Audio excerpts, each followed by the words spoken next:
కోతల రాయుడు జగన్ రెడ్డి. హెడ్డింగ్ బాగుంది కదా, చాలా బాగుంది.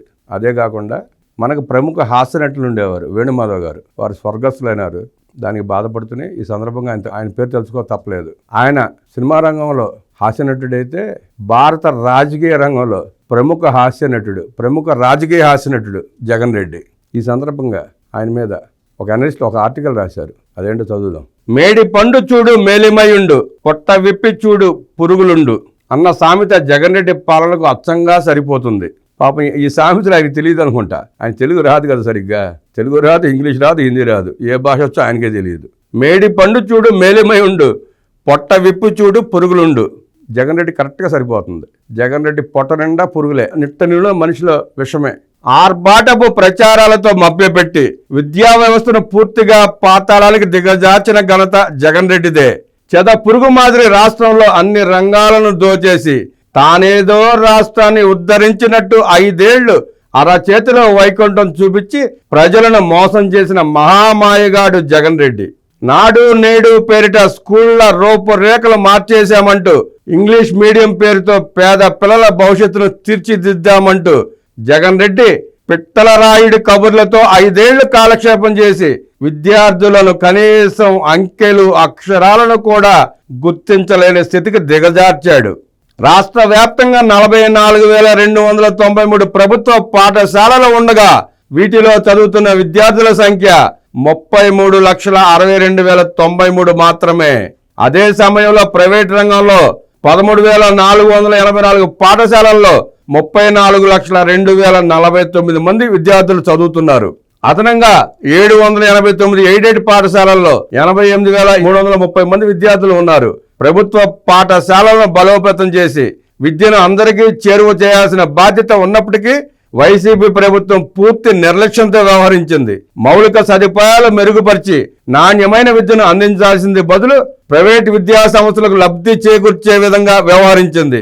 వైసీపీ పాలనలో అసమర్థత కారణంగా రాష్ట్రంలోని 70% పైగా ప్రభుత్వ ప్రాథమిక పాఠశాలల్లో విద్యార్థుల సంఖ్య 60 మందికి పడిపోవడం అత్యంత ఆందోళనకరమైన పరిణామంగా మారింది.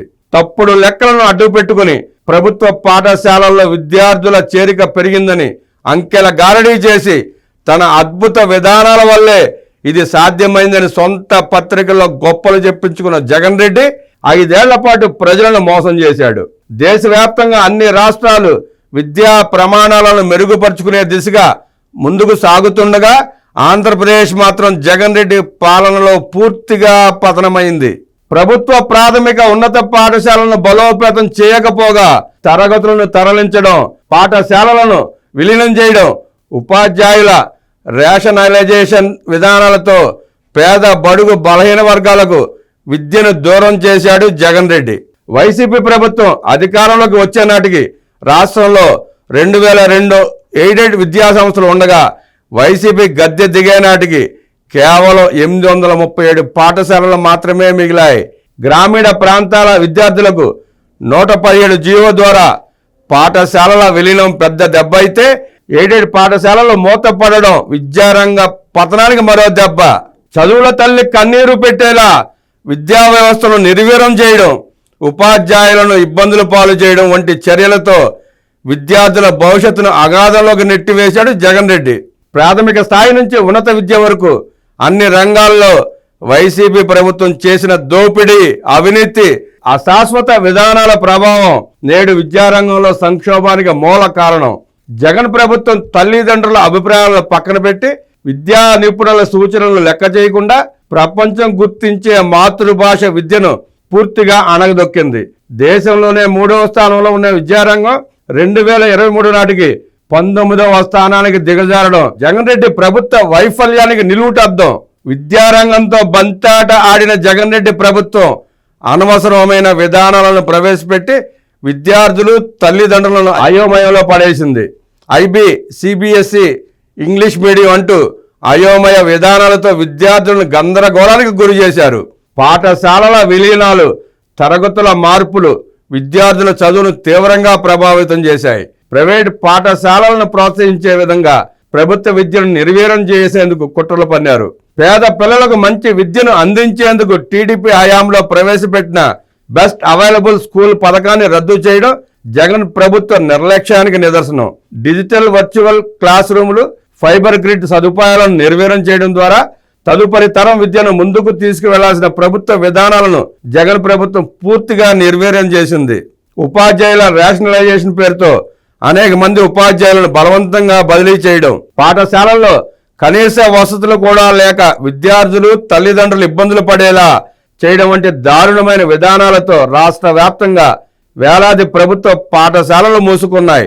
ఈ పరిస్థితి కేవలం జగన్ రెడ్డి ప్రభుత్వంలో మాత్రమే చూడగలం. ఇక వైసీపీ ప్రభుత్వం తీసుకొచ్చిన జీవో 117 ద్వారా ప్రభుత్వ ప్రాథమిక విద్యను పూర్తిగా నిర్వీర్యం చేసింది. స్కూళ్ల విలీనాలతో విద్యార్థులకు ఇబ్బందులు పెరిగాయి. చిన్న గ్రామాల్లో పాఠశాలలు లేక విద్యార్థులు దూర ప్రాంతాలకి వెళ్లాల్సిన పరిస్థితి. పిల్లలకు పోషకాహారం అందించాల్సిన మధ్యాహ్న భోజన పథకం వైసీపీ హయాంలో పూర్తిగా నిర్వీర్యమైంది. విద్యాశాఖ నిధుల దోపిడీ, పిల్లలకిచ్చే చిక్కీలలో కూడా అవినీతి, కనీస మౌలిక వసతులు లేని పాఠశాలలు, నాడు నేడు పేరిట దోపిడీ చేసి పేద పిల్లలకు విద్యను దూరం చేశాయి. 5 ఏళ్లలో ఒక్క ఉపాధ్యాయుడిని కూడా నియమించకుండా మోసం చేసి యాపుల పేరిట ఉపాధ్యాయులను వేధించడం, సకాలంలో ఉపాధ్యాయులకు జీతాలు ఇవ్వకపోవడం, ప్రశ్నించిన వారిని మానసిక క్షోభకు గురి చేయడం వంటి నియంత పోకడలతో 5 ఏళ్ల పాలన సాగించాడు జగన్ రెడ్డి. కూటమి ప్రభుత్వం 16,347 టీచర్ పోస్టులతో మెగా డిఎస్సి నోటిఫికేషన్ విడుదల చేసి 729 నాన్ టీచింగ్, 700 కోయభారతి టీచర్ పోస్టులు భర్తీ చేసింది. జూనియర్ కాలేజీల్లో 700 సిబ్బంది, 3,619 లెక్చరర్ల సేవలు పునరుద్ధరించింది. పాఠశాలల మరియు హాస్టళ్ల పరిస్థితిని మెరుగుపరిచేందుకు గత ప్రభుత్వం పెట్టిన బకాయిలు చెల్లించి విద్యార్థులకు సౌకర్యాలు కల్పించింది. సర్వేపల్లి రాధాకృష్ణన్ విద్యార్థి మిత్ర పథకం ద్వారా 953.71 కోట్ల వ్యయంతో కిట్లు అందించారు.